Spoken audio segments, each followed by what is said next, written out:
Hi, my name is Dr. Christina Vargo, and today I am going to be talking about the topic of applied behavior analysis.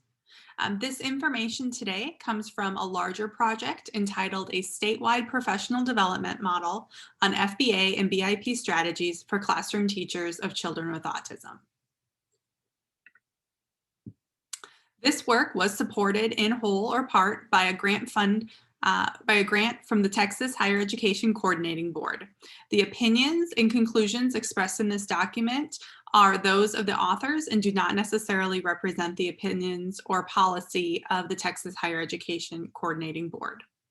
I would like to take a moment to acknowledge my contributors. Dr. William Calderhead and Dr. Vicki Mitchell served as PIs for part of this project, and I had multiple graduate students who also assisted.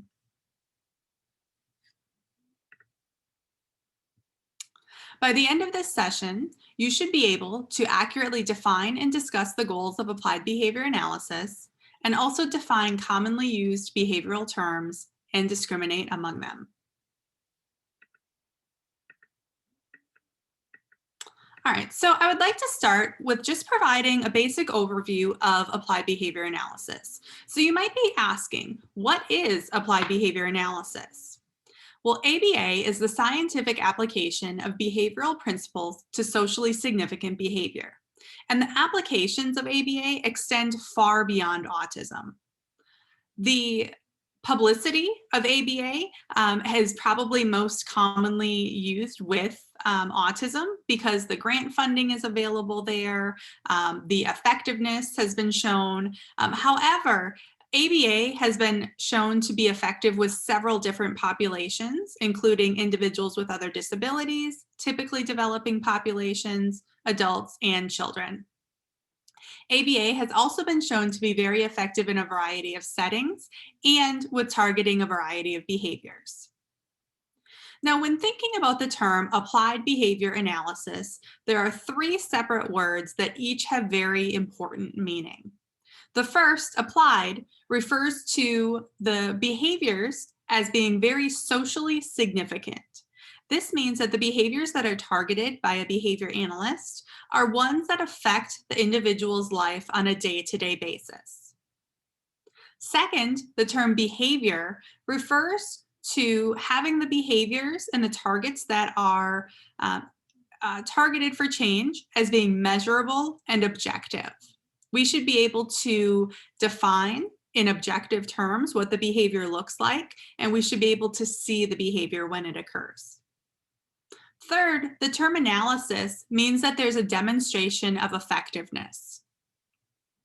Here, we're looking to show that the behavior changes reliably when and only when an intervention is either implemented or removed.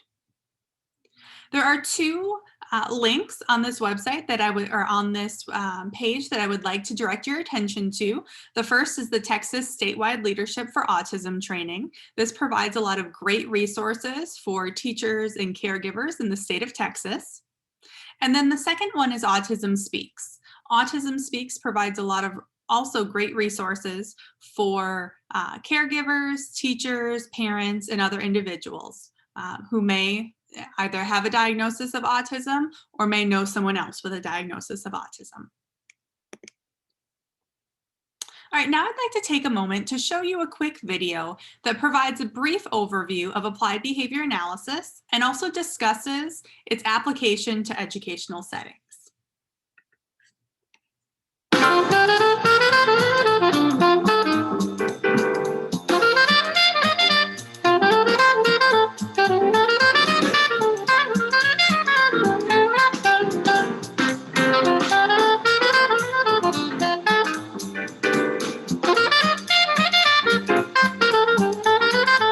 Applied behavior analysis. ABA stands for applied behavior analysis. The goal of ABA is to teach children the skills that they need to learn from their environment. Basically, it's identifying specific behaviors and modifying them and keeping data on them so that you can tell what is changing. Well, let's count. 1, 2,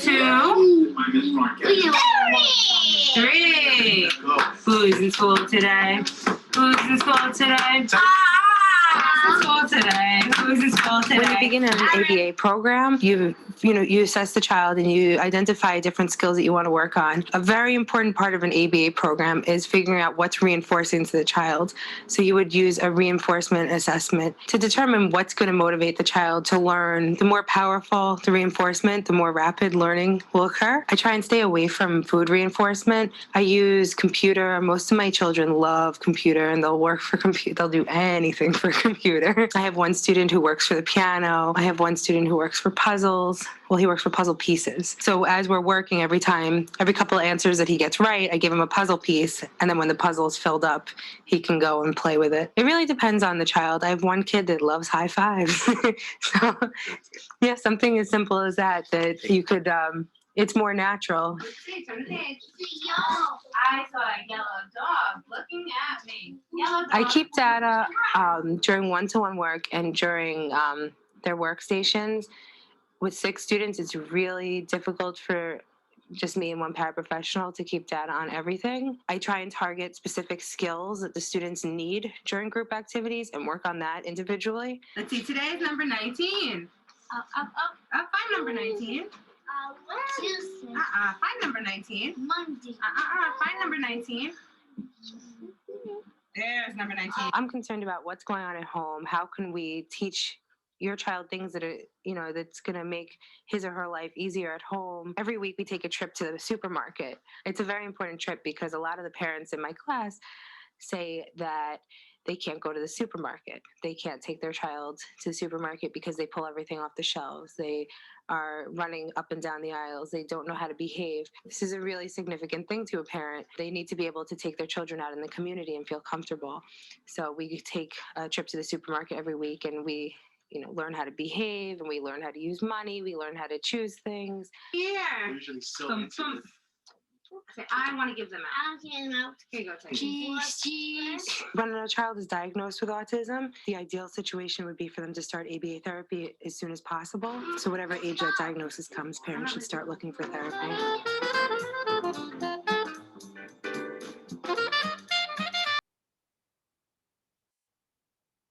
right, now I would like to take a few moments to talk about some common misconceptions in applied behavior analysis. The first is that bribes are not the same as reinforcement. So you'll oftentimes hear people say that they don't want to use reinforcers with young children because they don't want to bribe them.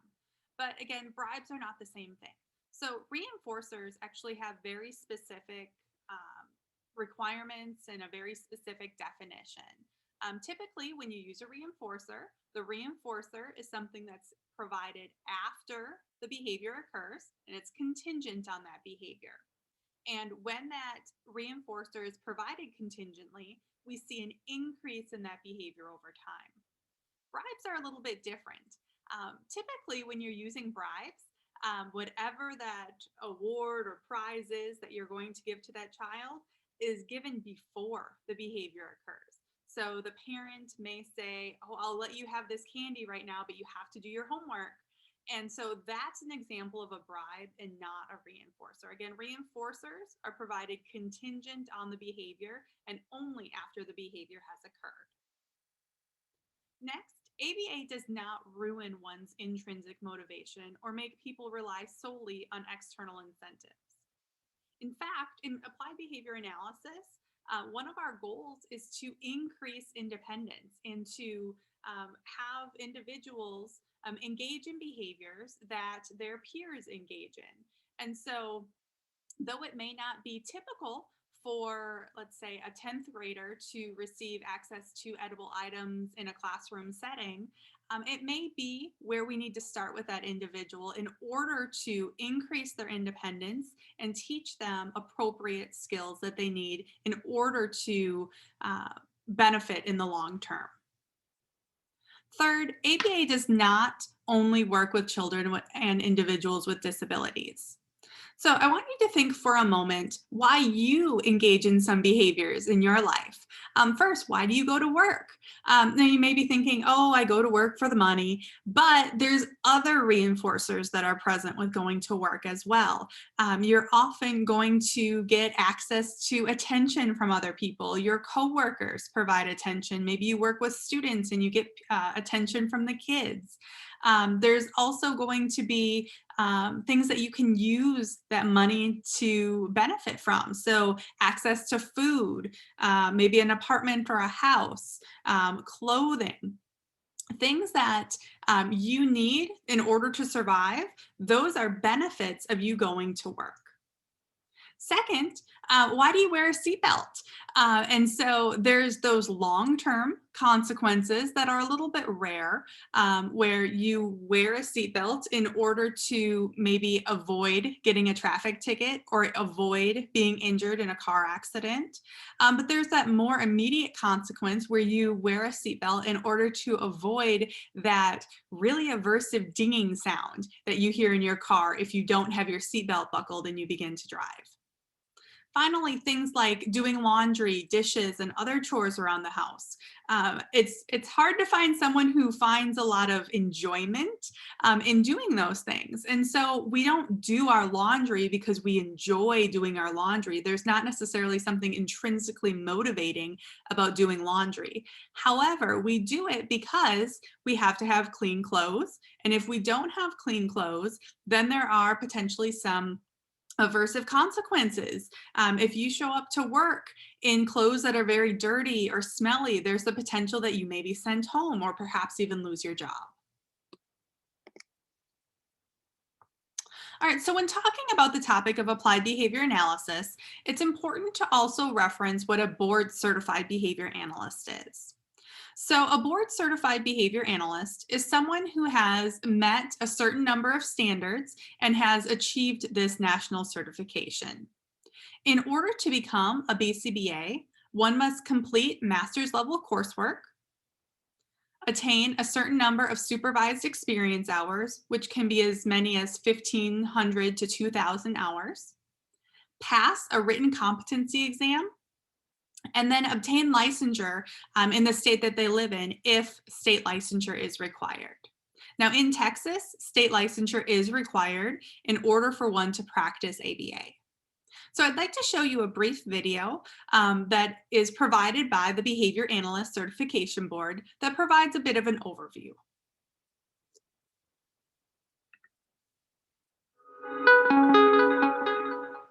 Behavior analysis.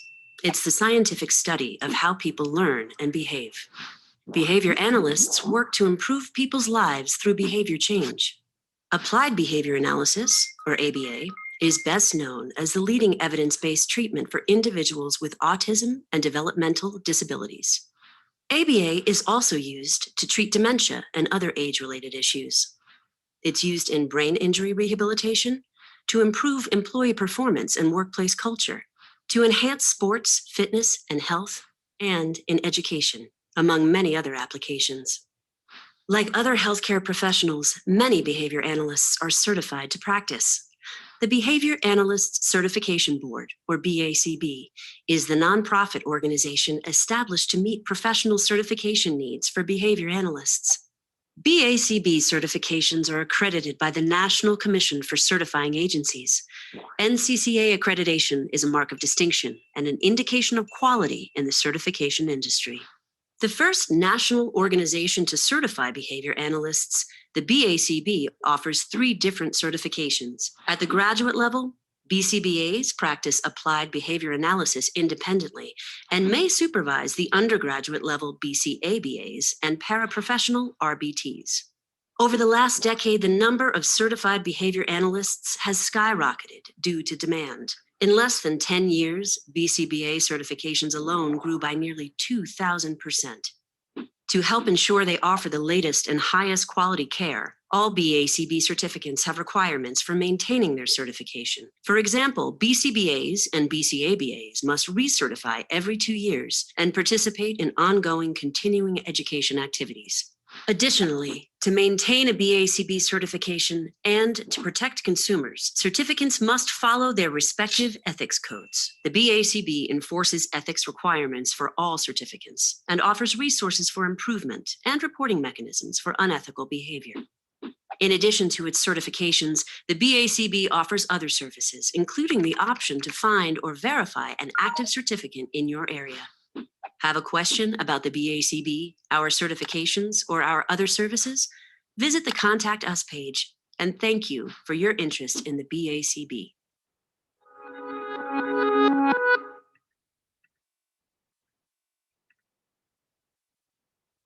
All right, so the goal of applied behavior analysis is to modify the environment to promote socially significant behaviors.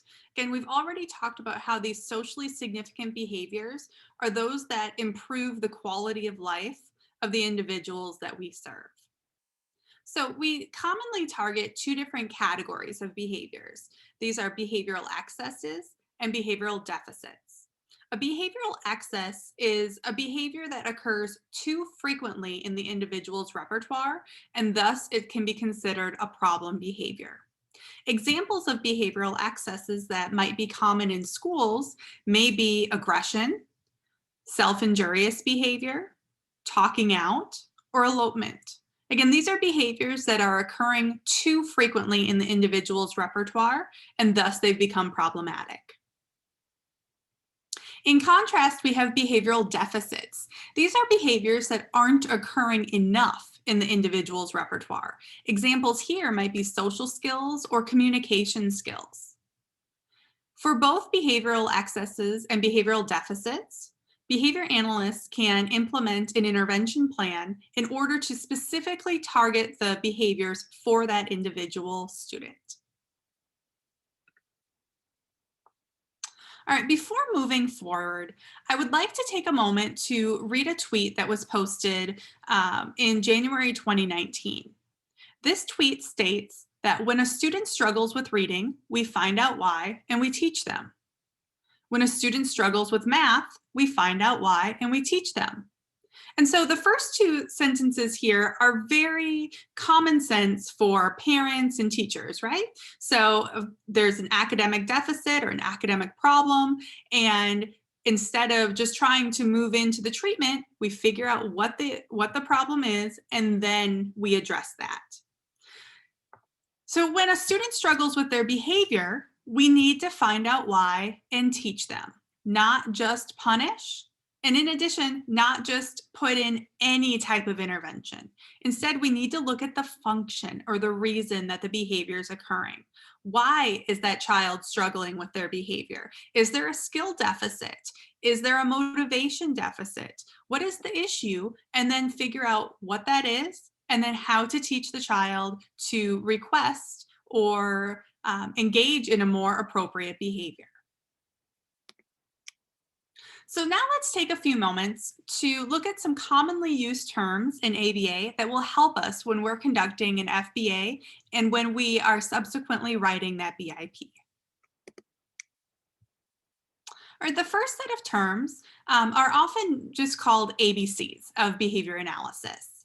These refer to the antecedents, the behaviors, and the consequences. So the A stands for the antecedent. This refers to what happens immediately before the behavior. You can think of this as the trigger for a behavior to occur. This might include a demand from someone. It could include an aversive sound. It could include just about anything that triggers the behavior. B stands for behavior, and this is the behavior of concern or the target or replacement behavior that we're referring to. Think of this as the action that the individual is engaging in. Finally, the C refers to the consequence. The consequence is what happens immediately after the behavior occurs. And note that the consequence doesn't necessarily have to be a bad thing. It's just whatever typically follows that behavior. It could be attention, it could be access to a break, it could be access to a toy or a preferred item or an activity. It's really whatever follows that behavior. Think of this as the result for the student. What does the behavior result in? Reinforcement is another commonly used term. Reinforcement is actually a basic principle of behavior, and it was established by B.F. Skinner in laboratory and human research. Reinforcement is used extensively when changing behavior, and in fact, there is a BACB ethical requirement that states that board-certified behavior analysts must exhaust reinforcement-based strategies before looking into punishment-based strategies. So there's a strong emphasis on the use of reinforcement in this field. So let's look at what reinforcement really is. So when we're talking about reinforcement, there are three primary components that we want to include. The first is the occurrence of a behavior. So a child engages in a particular behavior. That behavior results immediately in a consequence. So again, whatever follows that behavior. And as a result, that behavior is strengthened, which means it's more likely to occur again in the future in similar circumstances. So here we may have a young child who engages in a particular behavior in the classroom. Maybe he raises his hand. As a result, there's a consequence of teacher attention. And now in the future, that behavior of hand raising is strengthened, and it's more likely to occur in the future when that child is in the classroom.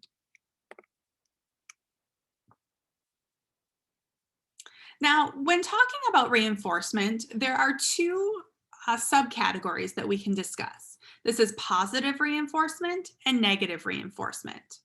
Note that the positive and negative don't necessarily refer to good and bad. Instead, they refer to an addition of something or subtraction or removal of something. So think of these more in mathematical terms. So with positive reinforcement, a behavior occurs, a stimulus is presented, so this is the consequence, so something is added or presented, and as a result, the behavior is strengthened and it's more likely to occur in the future. So an example of this is Jenny shares her book, the teacher praises her, and then Jenny shares her book more frequently in the future. So this is an example of positive reinforcement because contingent on the behavior of sharing, the teacher adds something to the environment, which is praise, and as a result, the behavior increases in the future. Let's look at a video example. You have to sit down. In this video, we are going to see an example of positive reinforcement. So the mom is going to ask the child to trace the word daddy. Right, Daddy. The child is going to trace and then will receive a goldfish at the end. So that is her positive reinforcer, what she's earning. You can see in the video too that it's hand over hand, a lot of physical guidance. But once she finishes tracing, she gets a goldfish. Trace. Yeah, Trace. Eat your goldfish. Trace. Right, Daddy. Again, there's still a little bit of physical prompting to initiate, but she engages in that behavior so that she can receive a goldfish when she's finished. You ready to write Mommy? So here again, we see the child being asked to trace, this time the word mommy. So the parent asks the child to trace, the child engages in the behavior, and after she's finished, she will receive a goldfish. There's no physical prompting here. The child is able to independently complete the task. So she's actually on an FR4 schedule. So after she traces 4 times, she will receive her goldfish.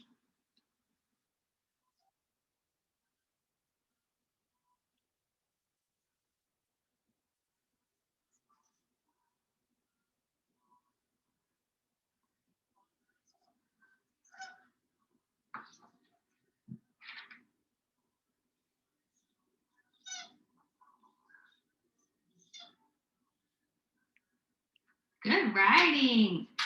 Get a goldfish. All right, let's take another moment to look at a different video of positive reinforcement, except this time we're going to see a behavior that might be considered problematic that receives positive reinforcement. Okay, next shape we're going to do, guys, is our parallelogram, okay? So first, you're going to draw a straight line right at the top, just like that. Mr. Smith, I'm hungry. Thank you for asking, Manny. But remember, lunch is at 11 o'clock, okay? I'm so hungry. Don't worry, we'll I make it through can't this. take it. I'm hungry.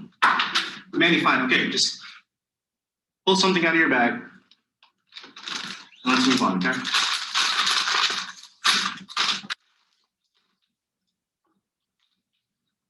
All right, Manny, go ahead. Draw your straight line again at the top. Good. All right, next we're going to do a diagonal line going down. Nice.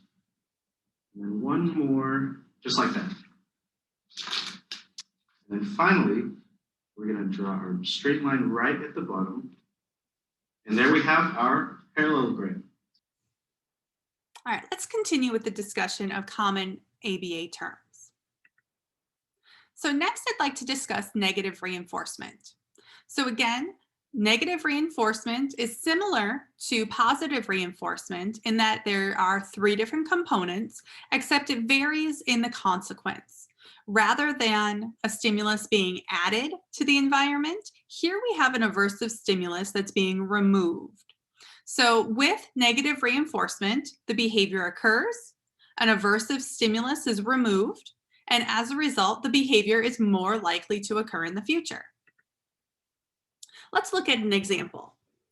Joey struggles with spelling, so each time his teacher announces a spelling test, Joey yells at his teacher. The teacher sends Joey to the principal's office. In the future, when Joey's teacher presents a spelling test, Joey is more likely to yell. So in this example, we have the problem behavior of Joey yelling. And this problem behavior is being negatively reinforced because contingent on that behavior, something is being removed, and that's the spelling test. Joey no longer has to complete that spelling test when he's sent to the principal's office. And as a result, that ends up increasing the problem behavior and increases that behavior in the future. Now, I want you to consider what the future consequences of this situation might be. So for example, if Joey continues to find this behavior useful, where he yells and he gets out of tasks that he doesn't want to complete, there's no principal's office in the adult world. And so if he does this at work, his boss is likely going to fire him, if not have some other type of legal consequence. So it's likely that his teachers here are not quite understanding the transition implications of this and why it's so important that we intervene early with individuals. And again, I do just want to highlight that negative reinforcement is not bad, and it's not the same as punishment. So negative reinforcement does not involve something negative per se, but it simply refers to the removal of something after a behavior occurs. So let's look at an example. iPad. iPad. Good job putting iPad. We're gonna work. First work.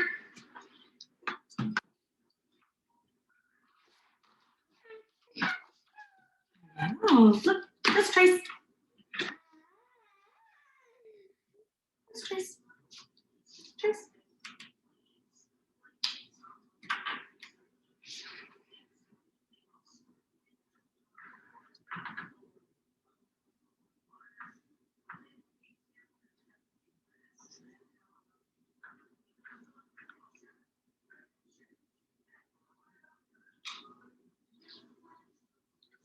Y, D, A,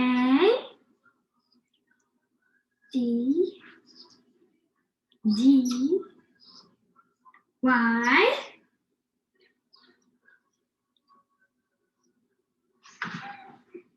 Doing good. Look at that tracing. Good tracing.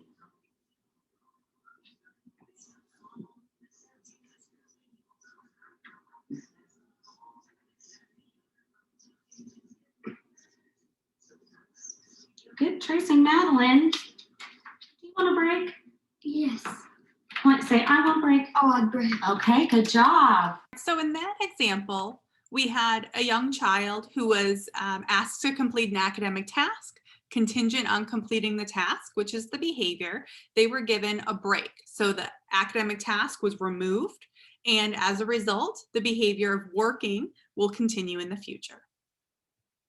All right, let's look at one more example with negative reinforcement.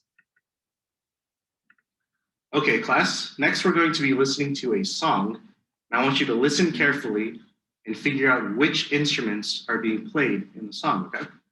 We're going to be talking about it after the video, well, after the song. So go ahead and take notes on any instruments that you hear, okay?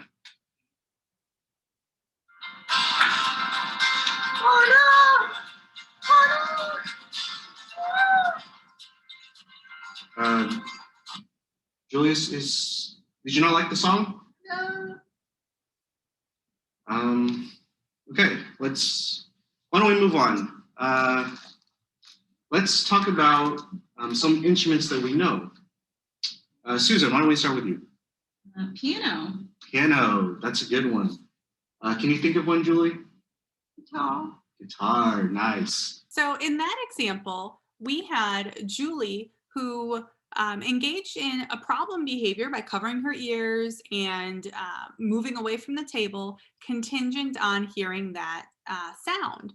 And so what would be more preferable in that situation would actually be for her to use her words to request that the teacher stop playing the music. And so the behavior of putting her hands on her ears and turning away was actually negatively reinforced. So these are just some examples of how reinforcement can be used with both appropriate and potentially inappropriate behaviors in some pretty common classroom settings. All right, now let's look at punishment. Punishment is another common ABA term, but I do want to stress that punishment does not have its colloquial meaning within behavior analysis. So there's a very technical meaning behind the term punishment. Similar to reinforcement, there are three components, and reinforcement differs from punishment only in the effect that it has on behavior. So with punishment, you have the occurrence of a behavior that results immediately in a consequence, and as a result, the behavior is weakened, or it's less likely to occur again in the future in similar circumstances. And we have both positive and negative punishment procedures. So with positive punishment, the occurrence of a behavior is followed immediately by the addition of a consequence, which results in the behavior weakening or becoming less likely over time.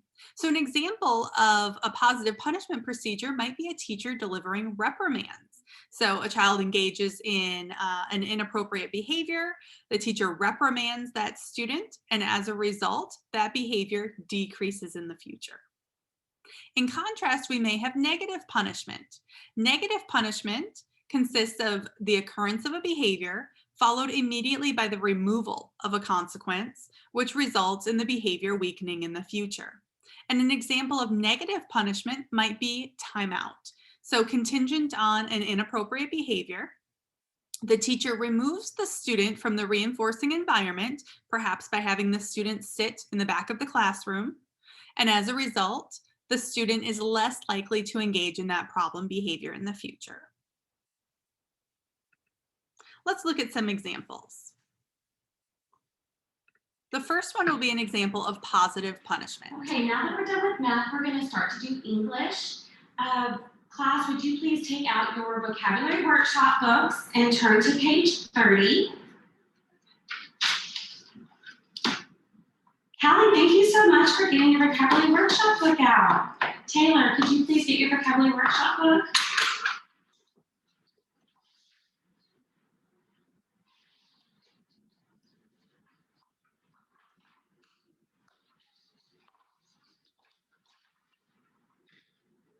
Can you find it? Do you have it? You don't have your vocabulary workshop book? Callie, you can go ahead and start on page. Did I say 20 or 30?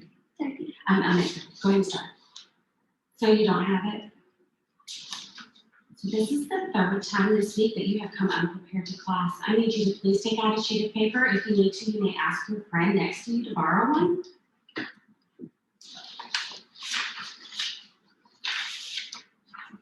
So what I would like for you to do while everyone else is doing their assignment is you need to write, I will come prepared to class 30 times, please, on that sheet of paper. All right, so that's an example of how a positive punishment procedure might be used in a classroom setting. Again, punishment procedures are not what we recommend within behavior analysis. And so the purpose of showing you this information on punishment is not to recommend that you use it, but instead to show you that these are principles of behavior that are present in our everyday lives, and our behavior is sensitive to these principles. Let's look at another example of a negative punishment procedure that's common in the classroom setting.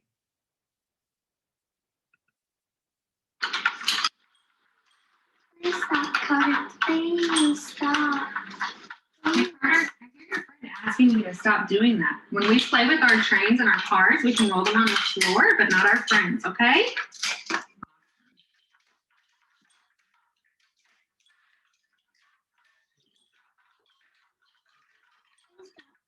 Please stop. Please. All right, Carter, I'm gonna take this for just a minute and I need you to come sit over here with me. You sit here.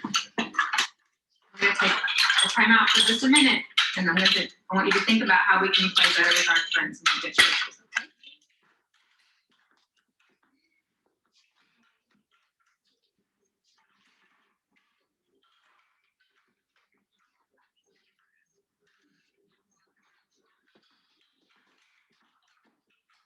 Looks like your friends are having a fun time over there.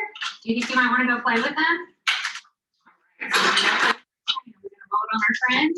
Now, we roll it on the floor. Yeah.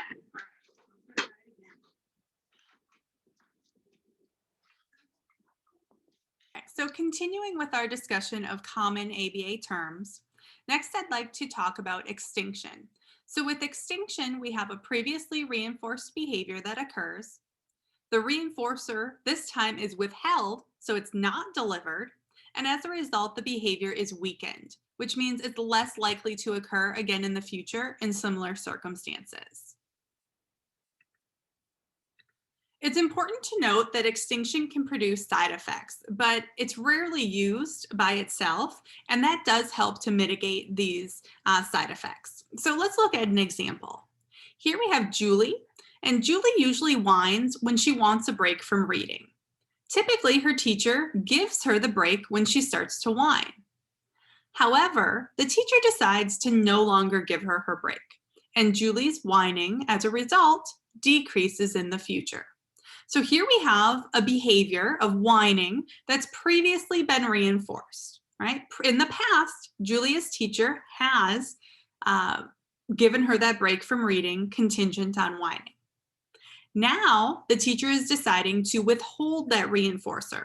So Julia whines, the teacher does not give access to the break, and as a result, Julia's whining decreases in the future. Now, I want you to consider the transition implications here. So whining does not work in the real world, right? And it doesn't work when you're on a job.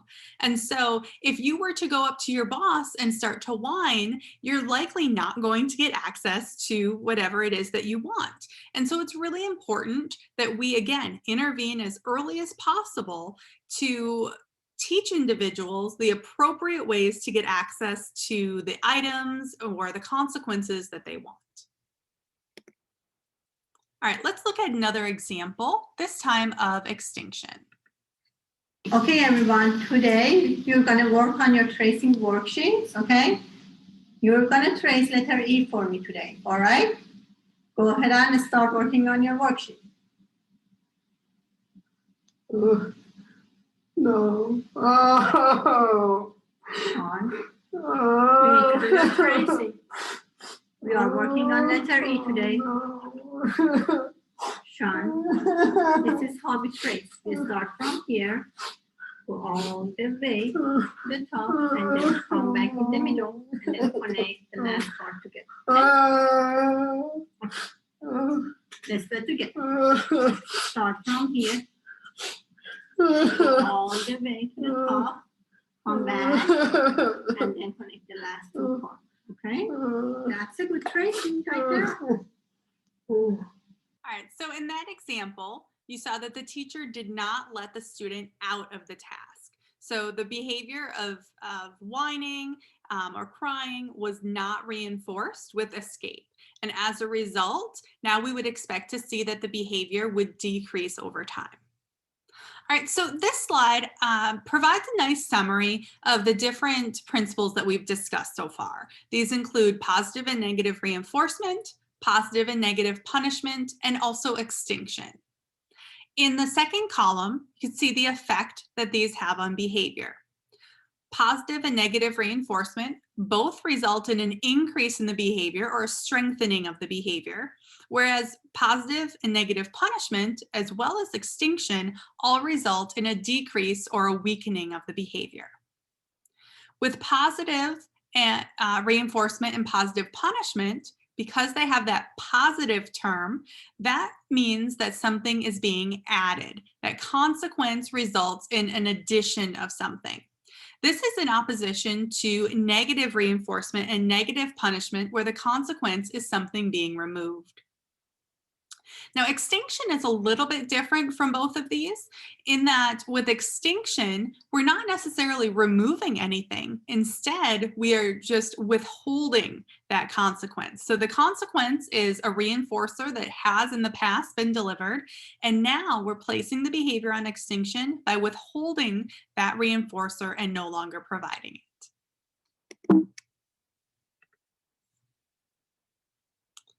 All right, so behavioral principles influence our behavior all the time, and we may not always recognize the impact that these principles have on our students' behaviors.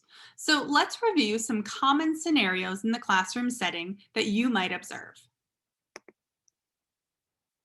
All right, so for these next several slides, I'm going to present a scenario, and I would like you to identify the target behavior, the consequence, the effect on behavior, and the principle that's relevant.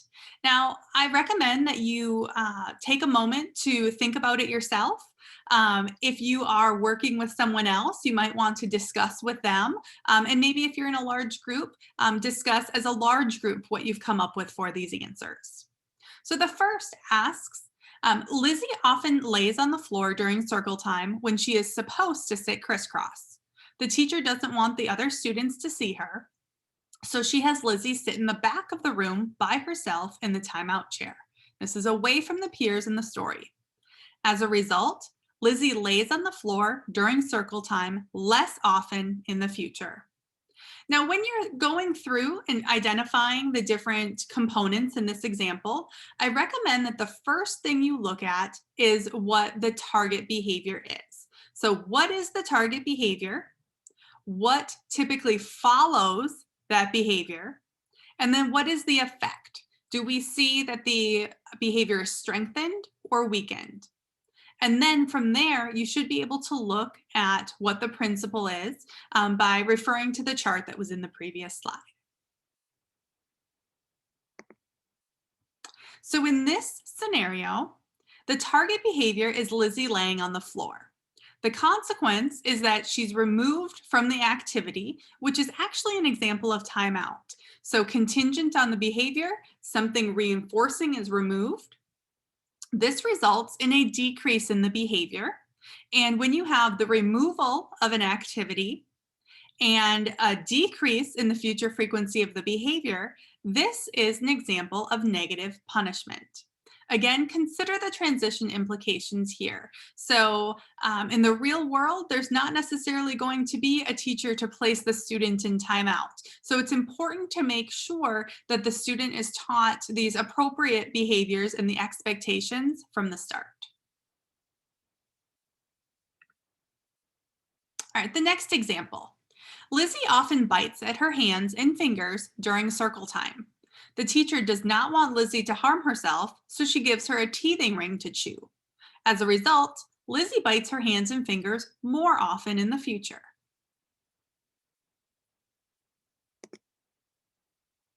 All right, so the first thing we want to do here is identify the target behavior. The target behavior is Lizzie biting her hands and fingers. The consequence, or what immediately follows biting, is access to some type of chewy toy. As a result, the behavior increases in the future. And so when you have access to something provided, that results in the behavior increasing. So we add something and we see an increase in the behavior. This is actually an example of positive reinforcement. And I would suspect that Lizzie's teacher is not trying to positively reinforce her hands and her finger biting. But it's what is the true effect on behavior.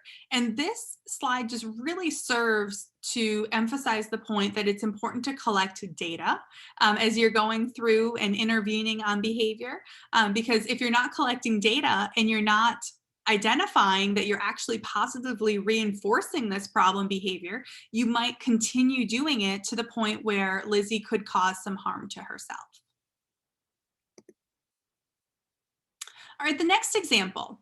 During journal time, Lizzie often tells the teacher she has a headache. The teacher tells Lizzie to lay her head on her desk, which results in missing the remainder of journal time. As a result, Lizzie is more likely to tell the teacher she has a headache during journal time.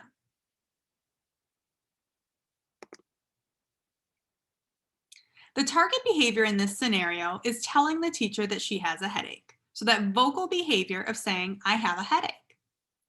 Immediately following Lizzie saying that she has a headache, the teacher removes access to that journal task by telling her she can take a break by laying her head on her desk. The effect on the behavior is that the behavior increases because it's more likely to occur in the future. And as a result, the principle here is negative reinforcement. So in this scenario, the teacher is actually negatively reinforcing Lizzie's behavior. So contingent on her saying she has a headache, the teacher removes that work task, which results in the behavior increasing in the future. Similar to the last example, I doubt that Lizzie's teacher is trying to negatively reinforce the behavior. But again, that is what is actually happening in this scenario. So it's important to consider what the transition implications are here. So if Lizzie were to be an adult at her job and she consistently says that she has a headache to get out of tasks that she doesn't want to complete, there is a high likelihood that Lizzie won't be employed at that location very long because she's not going to be completing the tasks. The next example states, during center time, Lizzie sometimes bullies other students by taking away their toys. When the teacher sees Lizzie taking toys from others, she reprimands her and asks if she's being a good friend. As a result, Lizzie is less likely to take toys from others during center time.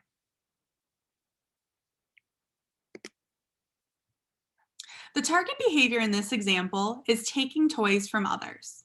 The consequence is a reprimand from the teacher, which is followed by that effect of the behavior decreasing. So as a result, Lizzie's less likely to take toys from others. This is a decrease in the future frequency of that behavior. So again, when we have a consequence of something being added to the environment and the effect of the behavior decreasing, this is an example of positive punishment.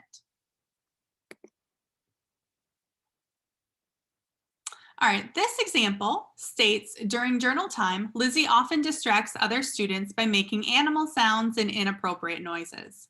Most students find Lizzie funny and laugh. The teacher notices that Lizzie seems to like when her peers laugh, so she instructs them to no longer laugh at her. As a result, Lizzie is less likely to make inappropriate noises during journal time.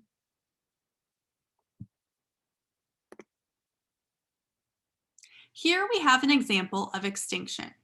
The target behavior is Lizzie's inappropriate noises, and each time she engages in inappropriate noises, the consequence is typically attention from peers.